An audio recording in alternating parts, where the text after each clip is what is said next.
Eh bien, le bonjour tout le monde. Bienvenue dans ce... Au revoir le singe, il est en train de partir. Bienvenue dans ce nouveau vlog, ce 4e vlog.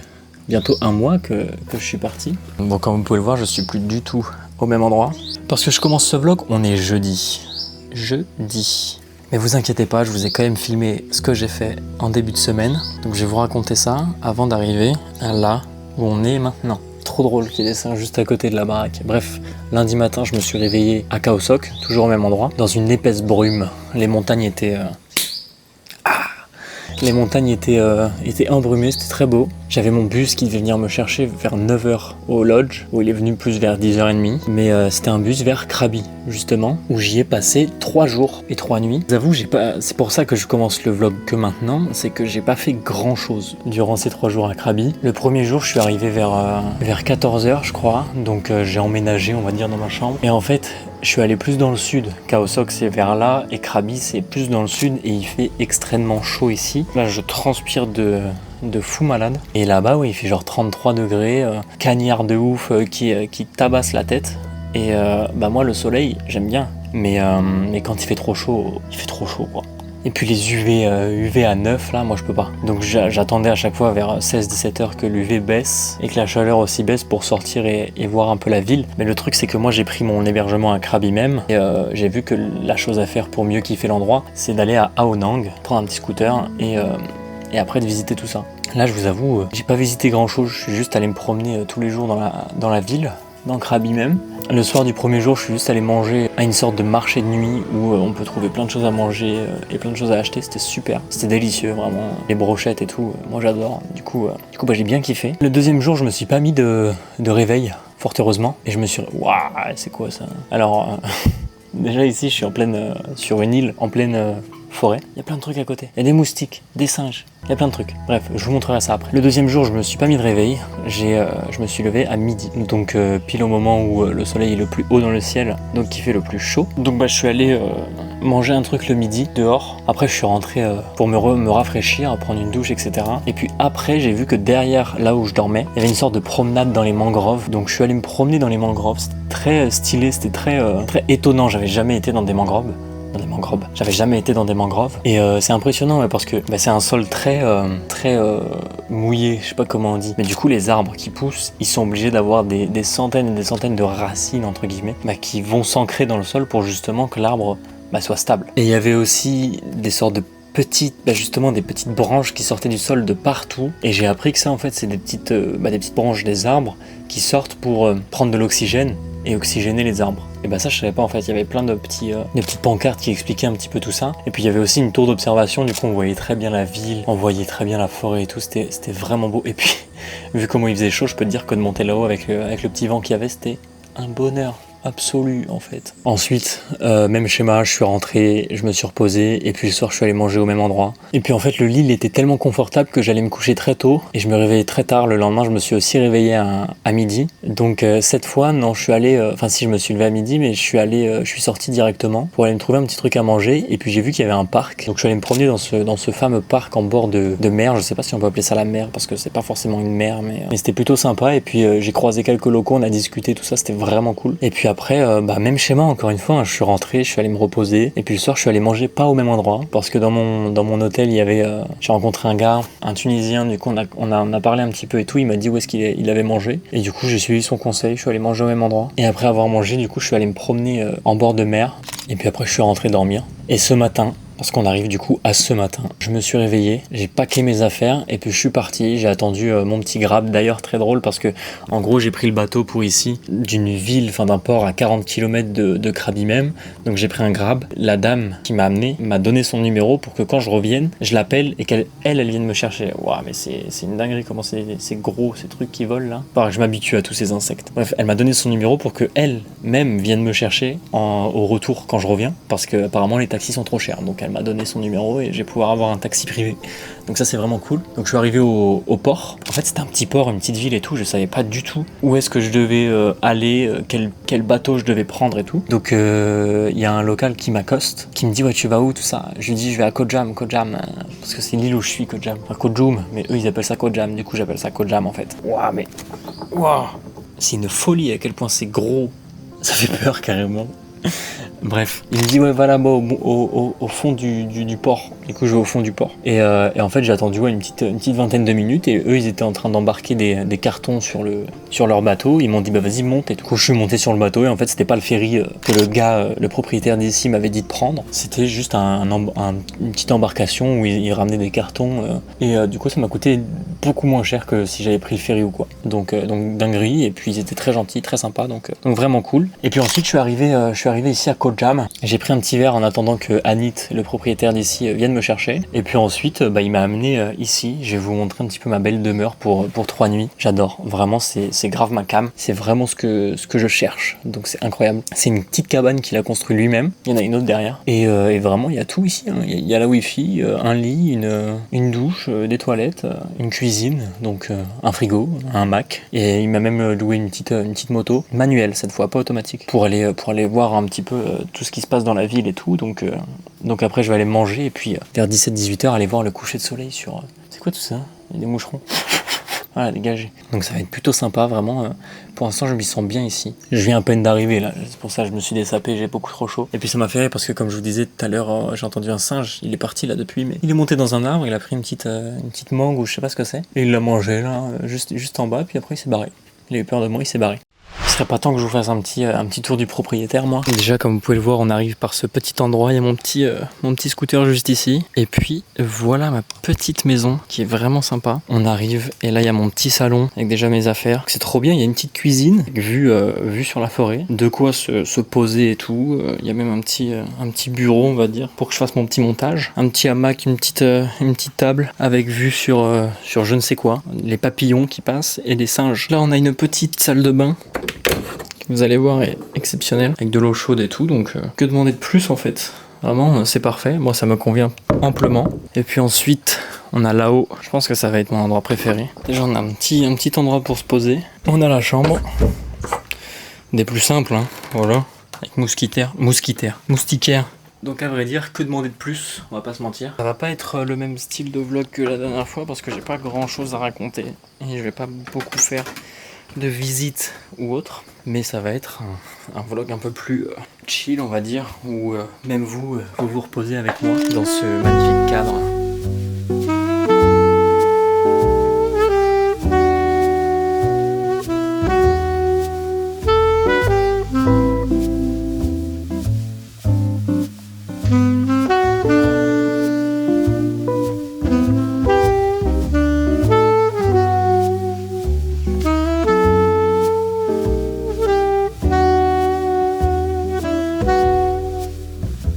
Bon, on est le soir. Voilà, vibe du bail. Vraiment, je kiffe. Le sunset était incroyable. J'avais les pieds dans l'eau. L'eau, elle était genre super chaude.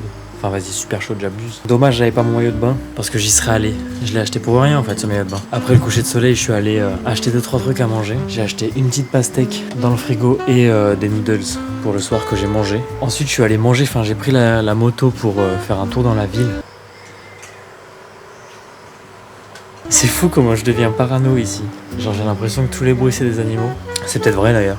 Quand je suis allé manger justement il a plu, mais fort un peu. Et du coup tous les arbres sont mouillés etc. Et là il a arrêté de pleuvoir, mais je sais quand les singes par exemple passent au-dessus de... Parce que c'est un toit en tôle, et quand les singes passent au-dessus dans les arbres, ça fait tomber toute l'eau d'un coup sur les tuiles, alors qu'il n'y a pas de pluie autour. Donc je sais que c'est eux, et puis je les entends aussi. Ça fait 1 mois que je me coltine que du riz, tout ça. Là j'ai vu sur la carte qu'il y avait... Ah mais d'ailleurs j'ai mangé juste avant le sunset. J'ai pris des carbonara là aussi. Ça me changeait du riz. Et puis ce soir j'ai vu genre French fries et genre du poulet frit, c'était délicieux. Sous la pluie comme ça, incroyable. Puis après je suis rentré, j'ai chillé un peu. Je viens de prendre une douche. Je vais me laver les dents et puis je vais monter là-haut et je vais chiller dans la chambre.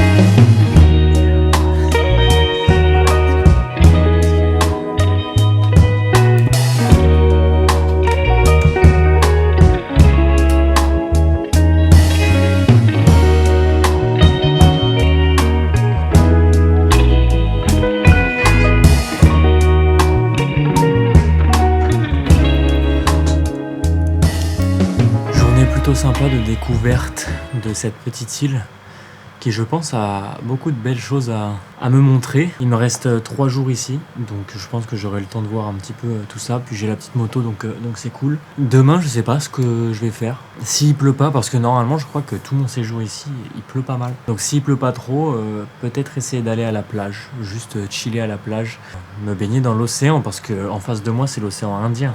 Non, c'est le détroit de Malaga, je sais plus. Cours d'histoire de 5e, ça.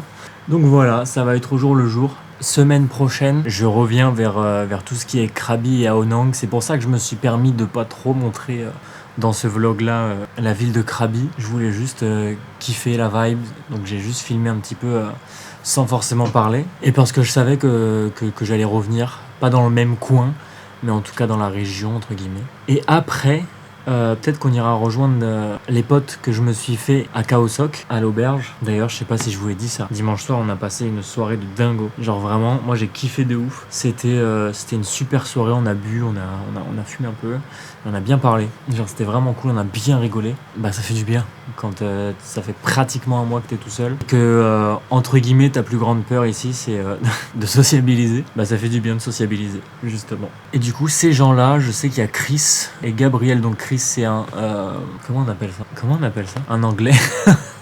Oh, le mec est con. Un anglais. Après, il y a Gabriel qui est français. Il y avait Julien qui était avec lui. Il y avait aussi Véronica qui est polonaise. Mais du coup, peut-être que vers le 10-15, très grande la fourchette, non, le 12, tu vois, j'aille vers Chiang Mai. Donc on remonte vers le nord, quoi. On remonte vers le tout nord que j'ai jamais fait. Et il y a Chris qui y sera déjà. Et Gabriel qui va peut-être nous rejoindre à partir du 15. Donc voilà, je m'avance pas parce qu'à tout moment, on se croise pas et on se voit pas. En tout cas, on ira à Chiang Mai, on ira dans le nord à ce moment-là. Bref, j'ai beaucoup parlé. Maintenant, il va être le temps d'aller me coucher. Il doit être genre... il est quelle heure ? Il est 22h tout pile. Donc en vrai, dinguerie. Je me mets pas de réveil, on va voir demain à quelle heure je me réveille. Et puis voilà, on y va au feeling. On s'en fout en fait.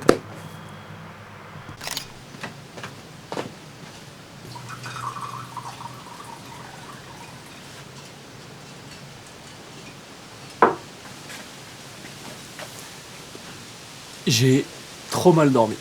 Pas à cause de l'endroit, à cause de la pleine lune. Bon, il y a un peu de vent aujourd'hui. Je crois qu'hier soir, c'était la dernière pleine lune de l'année. Et moi, quand c'est la pleine lune, j'arrive pas à dormir. J'ai dû m'endormir vers 3h alors que je suis allé me coucher à 22h. J'ai passé ma nuit, entre guillemets, à ruminer sur le sujet important qu'est la vie en elle-même. Et j'ai écrit un petit truc, je vous le lirai peut-être à la fin du vlog.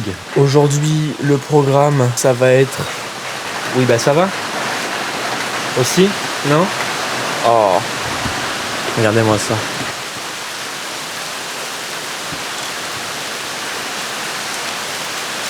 Là, je peux te dire que les singes, ils vont pas sortir. Je sais même pas si on m'entend carrément. En fait, ici, c'est que ça pleut fort d'un coup et puis ça s'arrête aussi tout aussi vite. Bref, je disais, programme d'aujourd'hui, je ne sais pas. Parce que vu qu'il pleut, je vais rester un peu ici, je vais aller manger, me promener, je sais pas. Je vous avoue, vu le temps, je ne sais pas.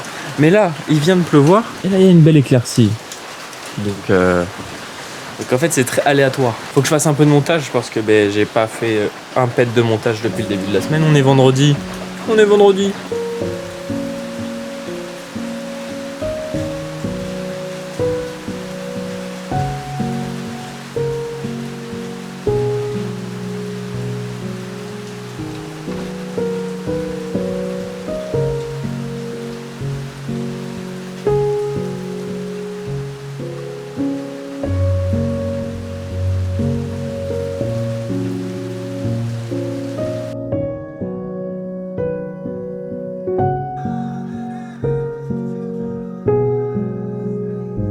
Le proprio m'a passé des jumelles pour regarder les singes ou quoi dans les arbres. Donc je vais essayer de voir, ça fait longtemps que je les ai pas entendus. Et je vais monter et je vais essayer de regarder un petit peu parce que c'est bientôt le coucher de soleil. D'ailleurs je vais aller le voir à la plage.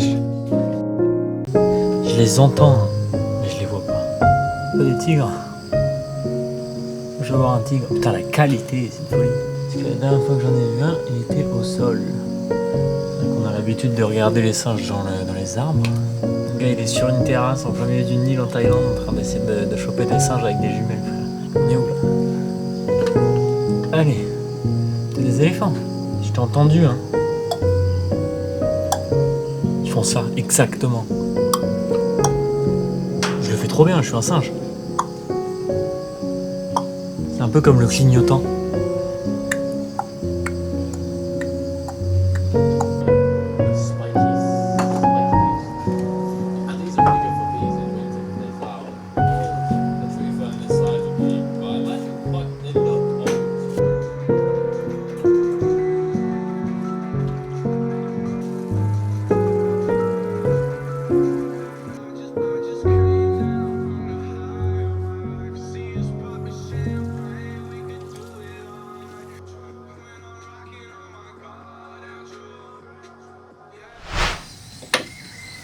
Le programme vient de changer, je viens de réserver plein de trucs là d'un coup là. Aujourd'hui on est vendredi soir, il me reste ici demain soir, dimanche ça part, donc le dimanche 7 décembre. Dimanche je dois aller d'ici à Ao Nang, qui est à côté de Krabi. De base je voulais y rester quelques jours, même une semaine, pour visiter un petit peu tout ce qu'il y a autour. Finalement, je vais directement aller à Chiang Mai, donc dans le nord. Mais c'est pas aussi simple que ça, non. Dimanche 7 du coup, je vais à Ao Nang, à 15h, j'ai un minibus qui m'amène jusqu'à Surat Thani, parce qu'il y a l'aéroport international. J'aurais pu prendre de l'aéroport de Krabi, mais c'était plus simple et moins cher de Surat Thani. Du coup, j'ai 3 heures de minibus dimanche, j'arrive vers le soir à Surat Thani. Je suis déjà allé à Surat Thani juste en transfert, il n'y a pas grand chose à faire, et puis j'ai pris un hôtel proche de l'aéroport, donc excentré de la ville, pour 2 nuits, parce que j'ai pris un billet d'avion le 9 de Surat Thani jusqu'à Chiang Mai. Et ensuite, attention, j'ai réservé jusqu'au 21 à Chiang Mai, parce que c'est une ville qui m'attire, je sais pas, ça a l'air différent de Bangkok, il a l'air d'avoir beaucoup de verdure, beaucoup de trucs à visiter, et c'est peut-être une erreur d'avoir réservé aussi longtemps, mais je pourrais voir que sur le moment, donc voilà, semaine prochaine assez chargée en voyage on va dire, mais en tout cas mardi on sera dans le nord de la Thaïlande. À part ça, ce soir, j'ai fait quoi? Eh bien je suis allé voir le coucher de soleil qui était extraordinairement magnifique sur la plage. Je pensais que j'allais pas pouvoir le voir parce que toute la journée il a pas fait beau et tout, mais avec les nuages et tout c'était magnifique. Je vous mets quelques photos que j'ai pris, quelques vidéos si j'en ai pris, j'ai oublié. Mais j'avais pas pris ma caméra, j'avais pris juste mon téléphone, donc les photos sont faites avec mon téléphone. Ensuite je suis directement allé manger au même endroit qu'hier et j'ai encore mangé du poulet grillé croustillant là, délicieux. Vraiment ils m'ont achevé avec leur poulet ici, il était délicieux. Je l'entendais frémir dans la cuisine au loin, là. Je savais que c'était mon poulet, j'avais trop faim. Oui, quoi, encore? Je vais pas vous mentir, sur cette île, il n'y a rien à faire, donc c'est pour ça qu'il n'y a pas énormément de contenu. À part rester dans la cabane, parce qu'il y a un mood vraiment sympa. Me promener en moto sur l'île, regarder la plage et manger, il y a que ça à faire, donc jusqu'à la fin de la semaine, ce sera ça. Et puis moi, là, je vais aller faire un peu de montage, et puis je pense que je vous dis à demain. Allez, ciao! Il y a un mot que les humains prononcent plus souvent qu'ils ne respirent, moi le premier. Pourquoi? Pourquoi la vie? Pourquoi la conscience? Pourquoi l'amour, la douleur, le hasard, les rencontres? Pourquoi ce qui m'arrive arrive-t-il? Pourquoi ressent-on autant dans un monde qui semble parfois si mécanique? Et si la réponse n'était pas seulement dans la philosophie, ni seulement dans la spiritualité, ni seulement dans la science, mais à l'intersection des trois? Regarde l'univers, on y voit des lois précises, élégantes, presque parfaites. La gravité, la mécanique quantique, la relativité, des règles que l'on peut écrire dans des équations mais que l'on ne comprend jamais vraiment. Des règles si fines, si exactes qu'un écart d'1 milliardième suffirait à rendre la vie impossible. Pourquoi cette précision? Pourquoi ce cadre idéal pour que nous existions? Et maintenant regarde l'humain, un être qui ressent, qui questionne, qui craint, qui espère, un être qui rêve, qui aime, qui souffre. Un être qui, lui aussi, fonctionne selon des lois invisibles, intuition, synchronicité, attirance, guérison, évolution intérieure. Pourquoi ces mécanismes-là? Pourquoi cette profondeur? On sépare souvent les deux mondes, le monde scientifique où tout est mesurable et le monde humain où tout est sensible, comme si l'univers était froid et l'homme était chaud, comme si la physique expliquait tout et que l'âme n'expliquait rien. Et si c'était faux? Et si les deux étaient en train de dire la même chose, mais dans des langages différents? Les particules quantiques réagissent à l'observation, elles existent sous plusieurs états possibles jusqu'à ce qu'une conscience les regarde. L'humain aussi change dès qu'on le regarde vraiment. Il révèle ce qu'il portait en silence, il effondre ses possibles pour devenir un être plus vrai. L'espace-temps se dilate, se contracte comme un organisme vivant. Le cœur humain aussi. Il se dilate quand il aime, il se contracte quand il craint. Il répond au monde comme une matière sensible. Les galaxies se forment par effondrement lumineux, l'être humain aussi. Il doit parfois s'écrouler intérieurement pour que la lumière puisse enfin circuler. Pourquoi ces parallèles? Pourquoi cette symétrie discrète entre le macrocosme et le microcosme? Pourquoi retrouve-t-on la même logique dans les étoiles et dans les émotions? Peut-être parce que ce que nous appelons univers n'est pas seulement un décor, mais un système qui se reconnaît lui-même à travers nous. Peut-être que la physique n'est pas une science froide, mais une écriture sacrée qu'on n'a pas encore appris à lire. Peut-être que la conscience humaine n'est pas une exception, mais une expression. Peut-être que le pourquoi n'est pas une question, mais un pont. Un pont entre le visible et l'invisible, entre le mesurable et le ressenti, entre ce que le cosmos fait et ce que nous devenons. Et s'il y avait une seule vérité à retenir, une seule idée pour éclairer tous les pourquoi, ce serait celle-ci. L'univers n'est pas un lieu dans lequel tu vis, l'univers est un processus dont tu fais partie et qui se pose les mêmes questions que toi, à travers toi.